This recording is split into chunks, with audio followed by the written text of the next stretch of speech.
Welcome back to Vlogmas on Wide World of Wendy. How are you today? Hey, today we are going to conquer something which I call a superpower of the kitchen, and that is the perfect fudge. 5 minutes, start to finish, and you can take all the compliments you get. It's that foolproof. Come on, let's go make some. All right, all you need is a couple of bags of chips. You can use peanut butter, you can use chocolate. You need a can of sweetened condensed milk, a little bit of vanilla, and then a pre-prepped baking pan, a cake pan with wax paper inside of it. So when it's done, this is where it's going to go in the fridge. All right, that's all you need. 5 minutes, start to finish. Use peanut butter, use milk chocolate, can of evap milk, dash of salt, a little bit of vanilla. Easy peasy. Easy peasy. Let's get cooking. I usually make a batch of all three. So I make the plain batch, I make the batch with the walnuts in it, and then I make the peanut butter batch because I can't make up my mind which one is my favorite. Frankly, you shouldn't either. Okay, so to get her started, we're going to go on low heat. And you're going to start with the can of evap milk. And then it's about 1.5 bags of the chips, whether that's peanut butter or chocolate. You're going to use about, I got to get all of this out of here. This is the sweet goodness right here.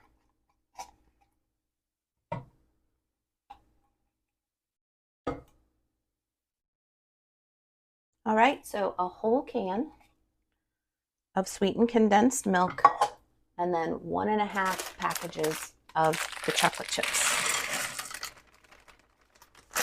You like milk chocolate chips? Use the milk chocolate chips. You like the semi-sweet? Go for it. Use the semi-sweet. Right? So we are going to stir these around. And remember, this is definitely low and slow. That is the tempo. You don't want to scorch these little guys. You want to make sure that you get a nice, smooth fudge out of this. So, yes, I said it takes 5 minutes. It takes about 5 minutes. Just let it melt nice and slow. At this point, once I get everything stirred around in there, I will add a dash of salt. But honestly, your chocolate already has enough salt.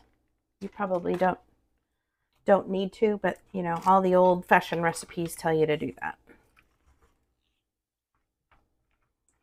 So here we go. Let's wait for it to melt. You can tell by my spoon, we're getting close. Less and less chocolate chip defined, more and more smooth, silky chocolate, especially when you look at the bottom and it's coming across. Patience is key here. Patience is key. Okay, 5 minutes is up. I'm going to bring this over and let you see how thick it is, but also how silky it is. So the last thing we need to do is add 1.5 teaspoon of vanilla. And you'll stir that in, and then we'll pour it into our container.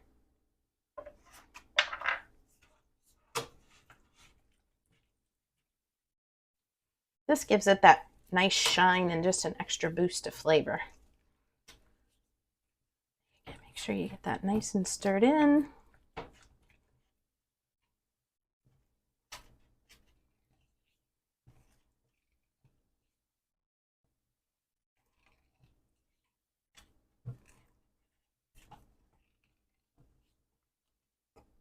All right, and then like I said, you've got a prepared parchment paper here. Let me go the other way.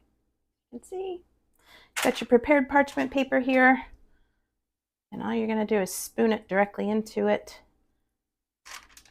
Whether you're using a cake pan as a base or whether you're using a square pan as a base, totally up to you what you have. I just happen to have the circle cake pan, so that's what we use, or the round cake pan. You can tell I've been hanging with the grandbaby, huh? Right. All right. And then we'll just squish this out to the sides.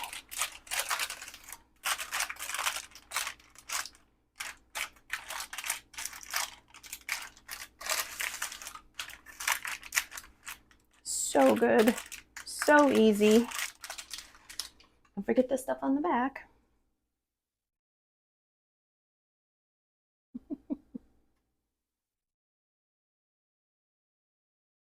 Yeah.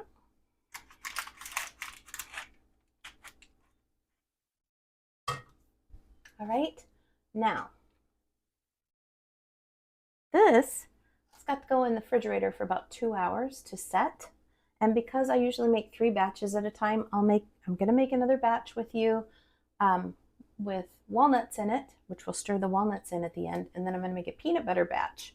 So we'll make all 3 of those. But because I do that, I usually have just a small wire rack so that I can set the next batch on top in the refrigerator. So let's put this in the fridge and then we'll come back and we'll make the next batch. Ready for our next batch. We are going to make the same chocolate, but this time we're going to add walnuts.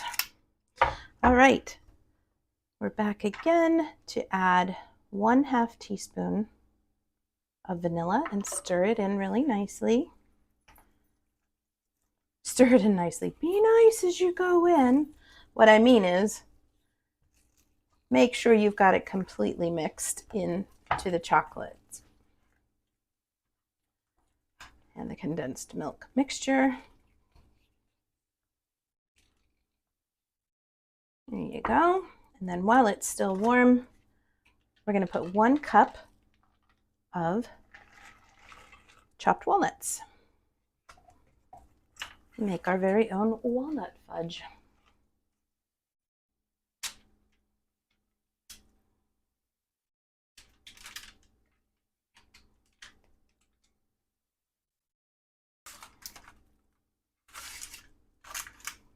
And there you go.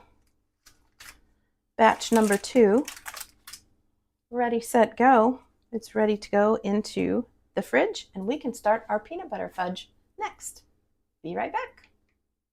So this time it's peanut butter chips. And this time these bags are smaller than the regular chocolate chips, so I use both. So we're going to go both bags instead of a bag and a half. This recipe, I remember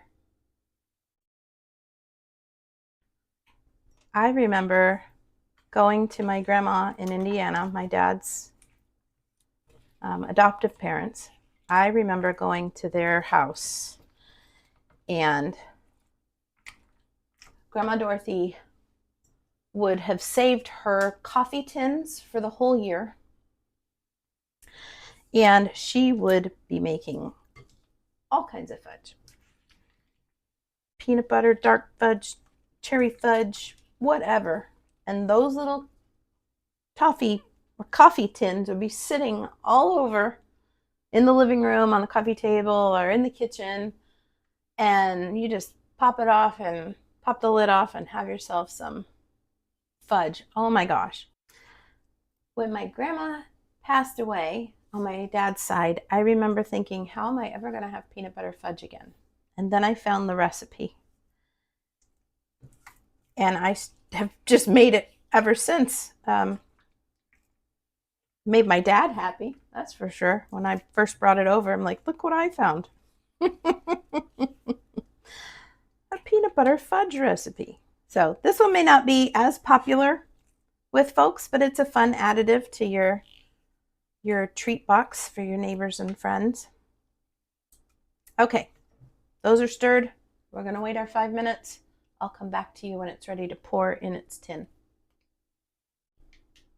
There we go. Just going to add our half teaspoon of vanilla. We'll stir that in. Make sure it's really well mixed. It gives it, like I said, it gives it that pretty shine on the top of your fudge. Make sure it's nice and stirred in. This stuff will give you a workout. It's rough.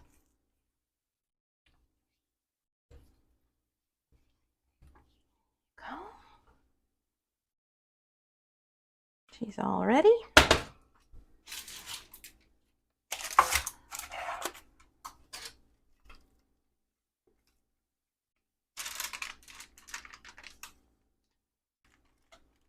And smooth out the top as best you can.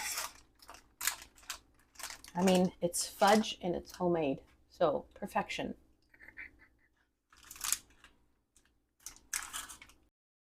Once it's set, lift it out, slice it into bite-sized pieces. Try not to eat half of it before boxing it up. This recipe makes the perfect gift for teachers, for neighbors, for your gym crew, for your mail carrier, for anyone who keeps your world spinning around. So easy, so good, so easy to transport and see the smiles on the faces. 5 minutes to make, 2 hours to set, 100 smiles get delivered. That's a recipe I can get behind. Well, thanks for joining me on another episode of Vlogmas on Wide World of Wendy. Subscribe and come back tomorrow for another episode of holiday goodness.